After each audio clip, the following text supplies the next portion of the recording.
Hello, critics, non-critics, and friends. Welcome to the Film Optix podcast, where we take a glance into blockbusters, indie films, and everything in between.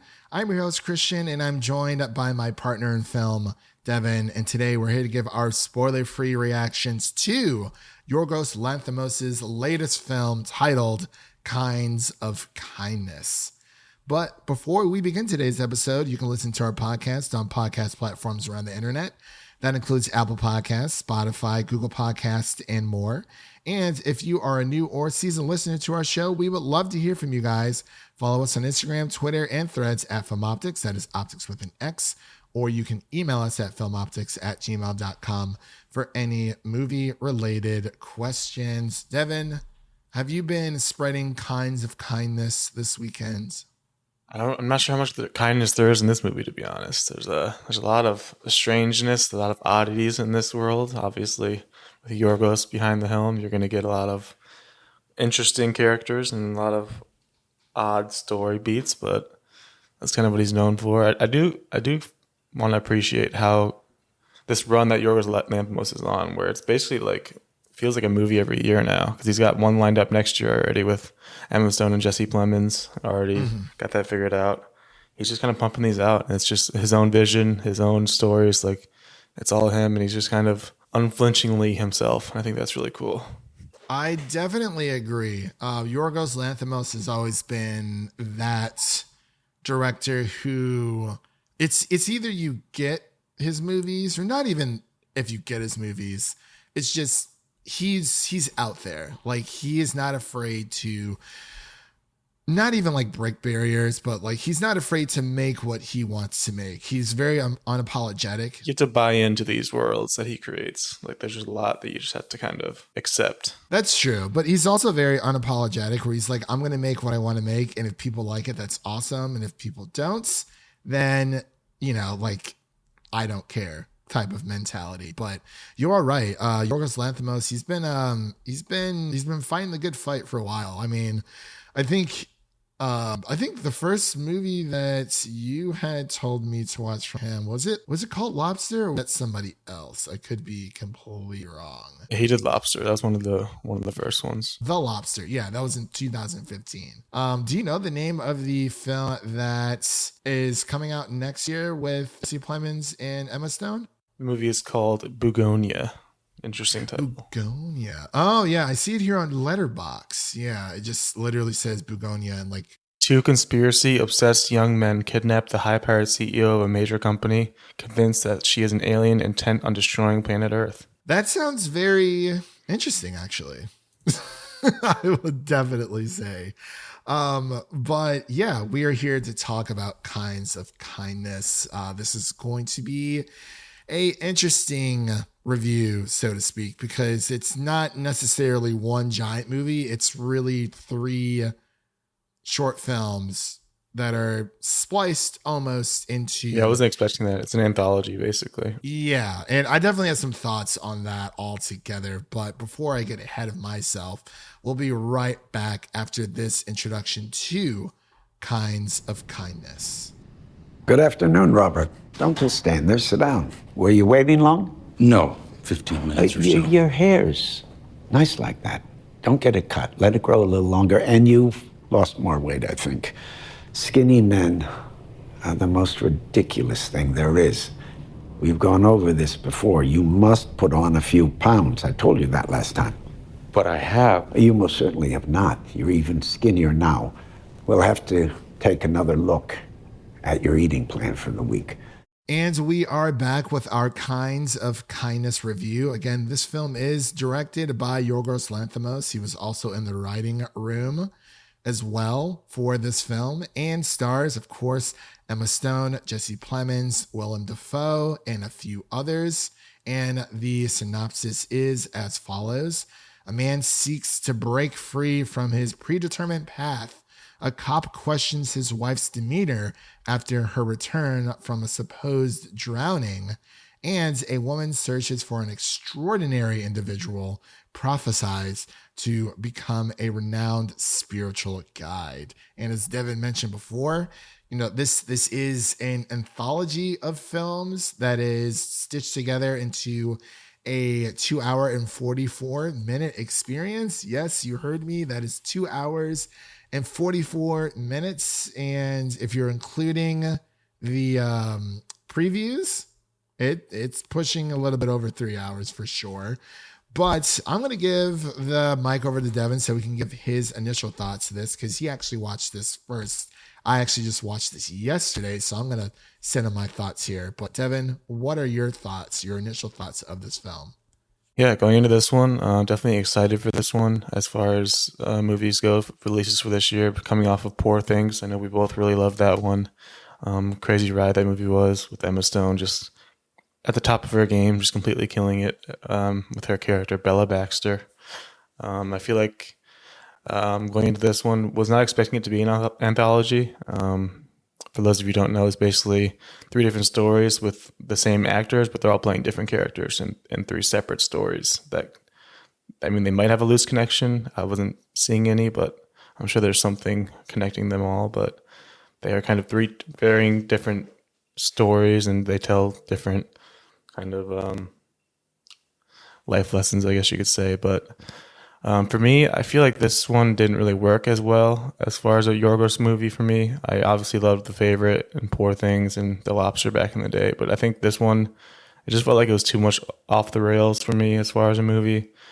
There's very literal dialogue throughout the movie, and then the stories themselves are the opposite of literal, like even more so than Poor Things or The Favorite. Like, it's really just you got to find meaning in these movies, because they're not really given to you. You got to try to find what he wants you to, what the director is trying to say, and it can be difficult at times. And I feel like I love the characters. I love the actors playing them. I think they all did a great job. Jesse Plemons, he looks so different. He's really slimmed down. I'm not sure what his secret is, but he's great in this one. He's kind of the main lead, I would say, in these 3 stories. Obviously, Emma Stone is right there behind him. But I think they do a great job. And then Willem Dafoe, and it's just a great cast overall. But I feel like it was tough to get into this one. It just felt like it was there wasn't a singular story that you could latch onto. It's just like how there was with Poor Things or The Favorite. Like, we're in a singular world for that, and it's kind of easier to grasp what's happening and what you are expected to come away with from those movies. It's kind of easier to just understand that. To me, I think the direct comparison I have for this movie is Beau is Afraid from Ari Aster. For me, it kind of felt like shockingly similar, where it's just like a movie from a director that you love. He's got a couple great movies, but then one of them he just goes too far, and it's just a little too much off the rails, like I said, and it just kind of didn't work for me. Very similar to how Beau is Afraid was for me last year. Yeah. So you had mentioned about this film and trying to find like the meaning, and I watched Chris Stuckman's review on this the other day, and he was mentioning that he thinks the main, or at least one of the main themes, because for a movie like this, you really have to like watch it multiple times, but with a runtime of 2 hours and 44 minutes, that's not necessarily in my wheelhouse.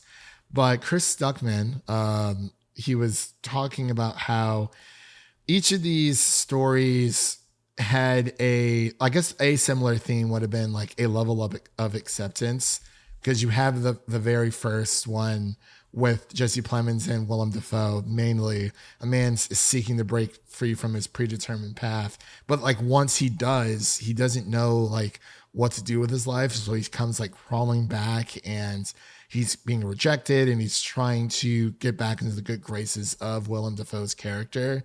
And then also Jesse Plemons in the second story, with the cops questioning his wife's demeanor after her return from a supposed drowning, and his wife being Emma Stone. You know, he's going through like these.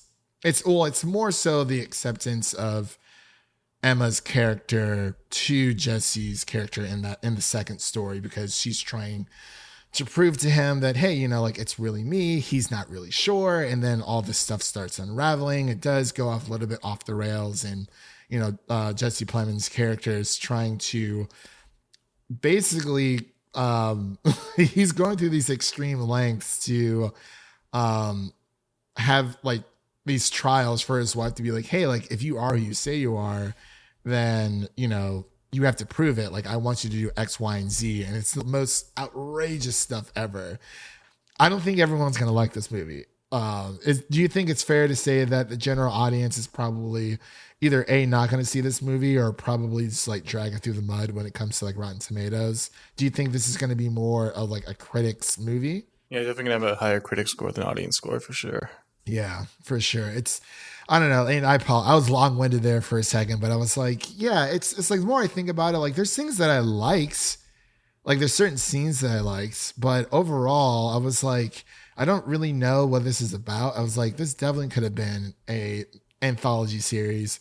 We've seen it with Monsterland, which we actually covered ages ago with Caitlin Dever, but that was like multiple stories. But like something like this could have been on Netflix.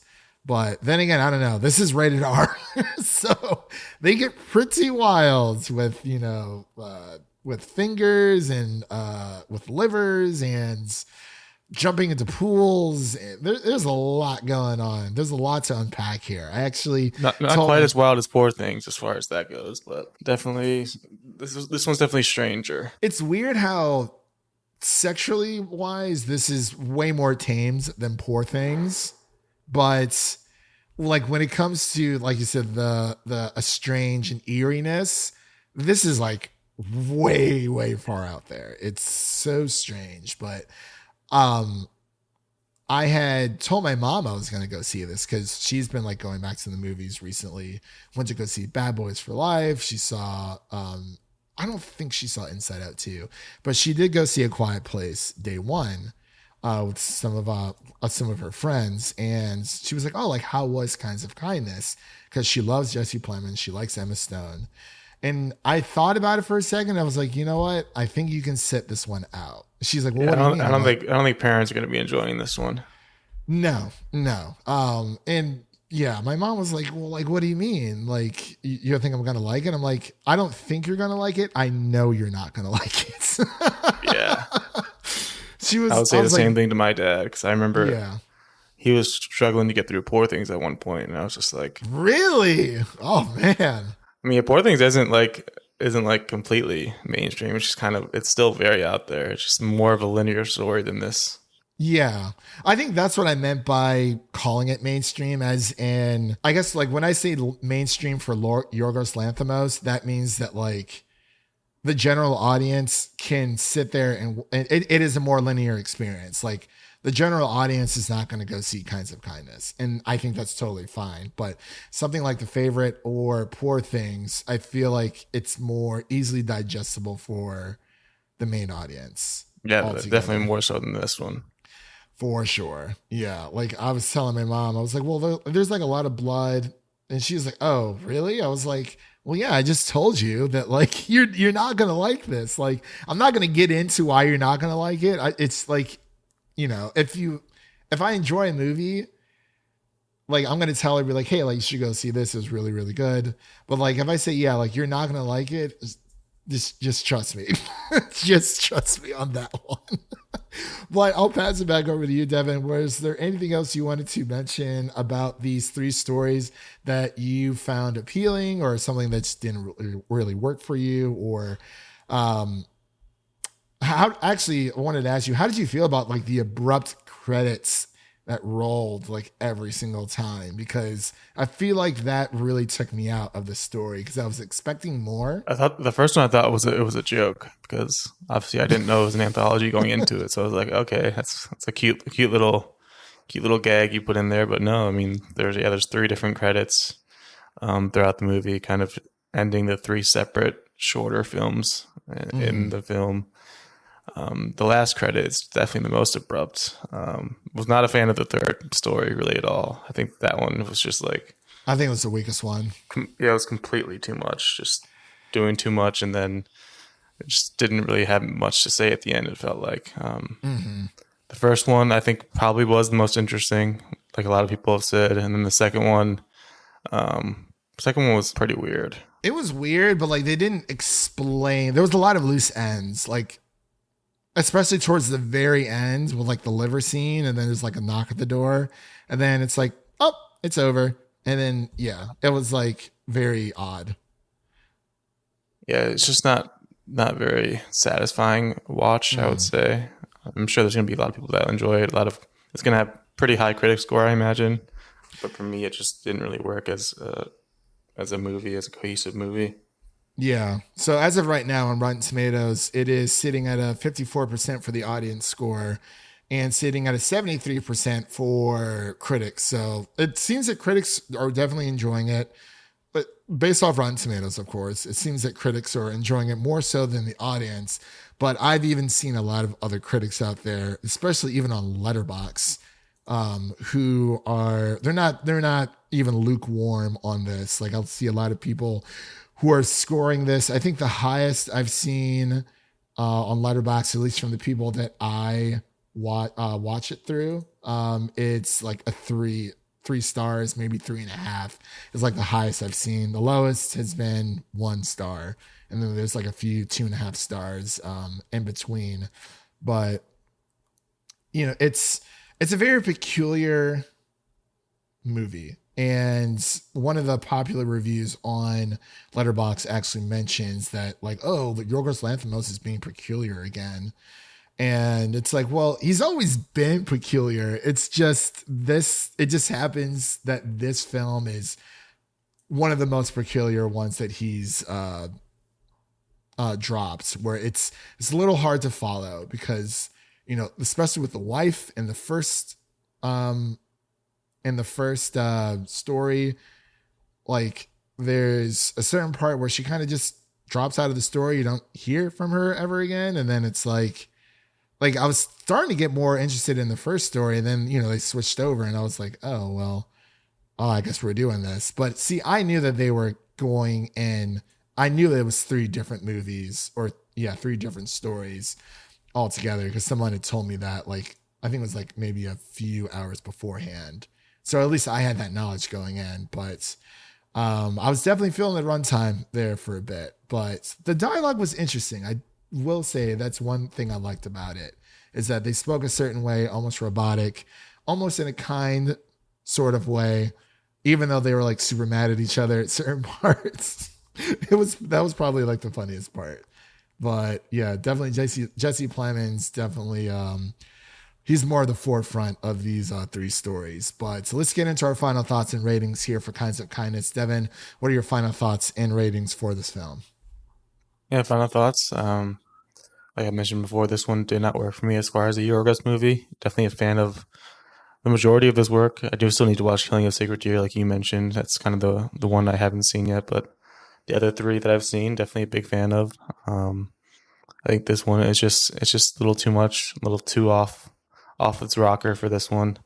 Didn't really feel like an entertaining, like, singular story throughout. It was just harder to get invested into this one because of the way it was laid out and because of these characters and it's kind of like His Beau Was Afraid is the best way I could describe it. And I was not a fan of that one when that came out. As far as the score goes, I'd probably give it like a 50 overall. Like, obviously I didn't like it, but I could still appreciate his work and just everything he does behind the camera. And obviously these actors just all carrying this movie. I actually think this is the rare times where we actually agree on the movie, where I would also give this a 50 out of 100. Like you said, Devin, it's Yorgos Lanthimos, right? But it's like, it's just not one of his heavy hitters. I feel like this film is a little bit too drawn out. And as I mentioned earlier, I feel like this could have worked better as like an anthology miniseries just altogether. I don't think this necessarily warranted a film or like a theatrical release, but it is Yorgos and he does have that type of pull. But, you know, with everyone involved with this project, like on paper, it sounds amazing, but in practice, it just does not work for me. I know that there are going to be people out there who love this type of story. I think it would have been more interesting if the 3 stories would have at least tied together in some way, shape, or form. But yeah, I can't say I would really watch this again. You know, with everyone involved, like Emma Stone, Jesse Plemons, Willem Dafoe, Margaret Qualley, Hung Chow, like all of these actors are giving their all. But as far as the direction, it's just one of those movies where it warrants a lot of rewatches, and that's just not something that I'm about, at least for this film. There are a lot of films out there where I will rewatch it because I enjoyed it so much, and there could have been things that I might have missed, and there definitely was for this, but this feels more like a character study or like a situation study per story that we've gotten, where it does warrant a lot of rewatches, and I just don't think the general audience is going to like it. I know that for a fact. It seems to be lukewarm with critics as well, but those are just my final thoughts on Kinds of Kindness. But like Devin, I'm more excited for his next role altogether, which is what we mentioned, Begonia. I believe that releases in 2025. That just seems to be a little bit more up our alley, but you know, not every single film, even from like your favorite director, is going to hit the way that you want it to, because they are also experimenting with what works and what doesn't. Much like Devin, I also have to check out Killing of the Sacred Deer, and I want to check out The Lobster as well. So I think those are going to be two films that I'll need to hunt down and watch, because I do love the peculiarness, the weirdness of Yorgos Lanthimos. Like, I love how experimental he is, and I think that's why he is such a great film director. A lot of film directors tend to stay in their lanes, but yeah, this one just wasn't really for me. 50 out of 100 from both me and Devin. So that will give us a 50 out of 100 for the podcast review all together. And with all that said, that does conclude today's episode. If you enjoyed what you heard, make sure to subscribe to our podcast on your preferred podcast platform of choice, and make sure to follow us on Instagram, Twitter, and Threads at Film Optix. That is Optix with an X. And don't forget to share an episode of our podcast with a fellow movie lover out there, whether it be your mother, your brother, or a significant other. Make sure to spread the love for the Film Optix podcast with that movie lover in need. And now let's take a sneak peek at what's coming up next that you guys can listen to for our upcoming releases. So we're going to be covering things such as Maxine, The Bear Season 3. I believe we're going to try to do a spoiler review of The Boys Season 4 once that wraps up. It just depends. We may or may not do Despicable Me 4. I'm not entirely sure. I think we're also going to try to cover movies such as Long Legs and, of course, Deadpool and Wolverine, just to name a few. July has a lot of crazy hitters all together. And as far as new review releases that you can listen to as of right now, you can actually listen to our spoiler-free review of our Season 4 review of The Boys. That is all 8 episodes, no spoilers whatsoever. Also listen to our Inside Out 2 review and our Bad Boys Ride or Die review. And you know what? Might as well listen to our Furiosa review as well, if that's something up your alley. I'm also going to be doing another 4K Blu-ray review roundup here within a couple weeks. I'm just waiting for a few more titles to hit my mailbox. So there's going to be a lot of titles in there, some new, some old. So it's definitely going to be a lot of fun. But with all that said, thank you all for listening. If you enjoy the show, please take a moment to leave us a 5-star rating and review on Apple Podcasts and Spotify. And stay connected with us by following us on Twitter, Instagram, and Threads for the latest updates. That was Devin, and I'm Christian signing off. And remember, life is like a movie, so go out there and make it a blockbuster. Peace.